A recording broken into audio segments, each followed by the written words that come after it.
சுதந்திரமான கொள்கை முடிவுகளை எடுக்கும் இந்தியாவை அச்சுறுத்தி தன் வழிக்கு கொண்டு வரும் நோக்கத்துடன் தான் தொழிலதிபர் அதானி மீது அமெரிக்கா குற்றச்சாட்டுகளை சுமத்தியுள்ளதாக ரஷ்ய ஊடகம் ஸ்புட்னிக் பரபரப்பு தகவலை ஆதாரங்களுடன் வெளியிட்டுள்ளது. லோக்சபா தேர்தலை விட 2026 சட்டசபை தேர்தல் பல மடங்கு முக்கியமானது என கூறி முதலமைச்சர் ஸ்டாலின் பார்லிமெண்டில் எம்பிக்கள் மென்மையாக பேசக்கூடாது, கடுமையாக பேச வேண்டும் என அறிவுரை வழங்கியுள்ளார். கட்சியிலிருந்து விலகுவோர் எல்லோரும் ஸ்லீப்பர் செல்கள், வேறு கட்சியில் சேர்ந்து எங்களுக்கு உளவு பார்ப்பதற்காக நாங்கள் அனுப்பி வைக்கிறோம் என்று நாம் தமிழர் கட்சி ஒருங்கிணைப்பாளர் சீமான் தெரிவித்துள்ளார். முன்னதாக நடிகர் ரஜினியை அவரது போயஸ் கார்டன் வீட்டில் மரியாதை நிமித்தமாக சந்தித்து பேசினார். எனக்கும் முதலமைச்சர் கனவு உண்டு என திண்டுக்கல் மாவட்டம் பழனி ஆயக்குடியில் தனியார் நிகழ்ச்சியில் பங்கேற்ற திருமாவளவன் பேசியுள்ளார். திமுக கூட்டணியில் இருந்தால் அந்த கனவு பலிக்காது என்று நெட்டிசன்கள் கலாய்த்துள்ளனர்.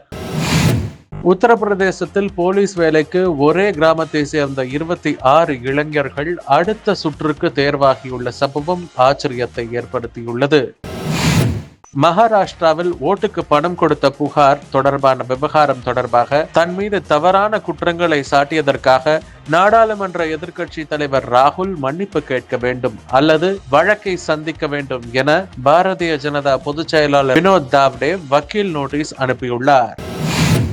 இலவச கல்வி, இலவச மின்சாரம், இலவச தண்ணீர், இலவச மருத்துவ சிகிச்சை, இலவச பஸ் பயணம், பெண்களுக்கு மாதம் ரூபாய் 1000 வழங்கப்படும், அயோத்தி, வாரணாசி உள்ளிட்ட முக்கிய வழிபாடு தலங்களுக்கு மூத்த குடிமக்கள் வழிபாடு செய்ய அழைத்து செல்வோம் உள்ளிட்ட 6 இலவச வாக்குறுதிகளை அள்ளி வீசி டெல்லி சட்டசபை தேர்தலுக்கு ஆயத்தமாகியுள்ளார் ஆம் ஆத்மி கட்சி தலைவர் கேஜரிவால்.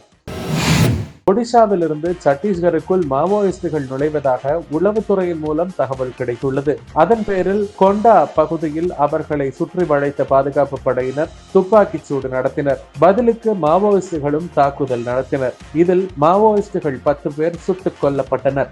இரு தரப்பினரிடையே தொடர்ந்து துப்பாக்கிச் சூடு நடந்து வருவதால் சத்தீஸ்கரில் பதற்றம் நிலவி வருகிறது. இந்தியாவின் கடும் எதிர்ப்பை தொடர்ந்து கனடாவில் நடந்த குற்றச் செயல்கள் எதிலும் பிரதமர் மோடி, வெளியுறவுத்துறை அமைச்சர் ஜெய்சங்கர், தேசிய பாதுகாப்பு ஆலோசகர் தோவல் ஆகியோரை தொடர்பு படுத்தவில்லை என்று அந்நாட்டு அரசு தெளிவுபடுத்தியுள்ளது.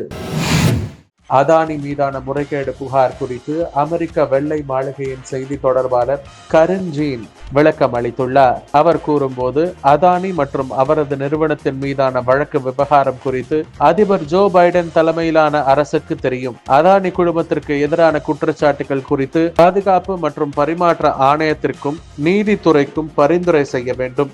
இந்தியா, அமெரிக்கா நாடுகளுக்கு இடையிலான உறவு வலுவாக உள்ளது என்று நம்புகிறோம். உலகளாவிய பிரச்சனைகளை தீர்ப்பதில் இரு நாட்டு மக்களும் அரசு நிர்வாகங்களும் இணைந்தே உள்ளனர். ஏற்கனவே உள்ள சிக்கல்களுக்கு தீர்வு கண்டதை போல இந்த விவகாரத்தில் சுமூகமான தீர்வு காண்போம் என கூறினார்.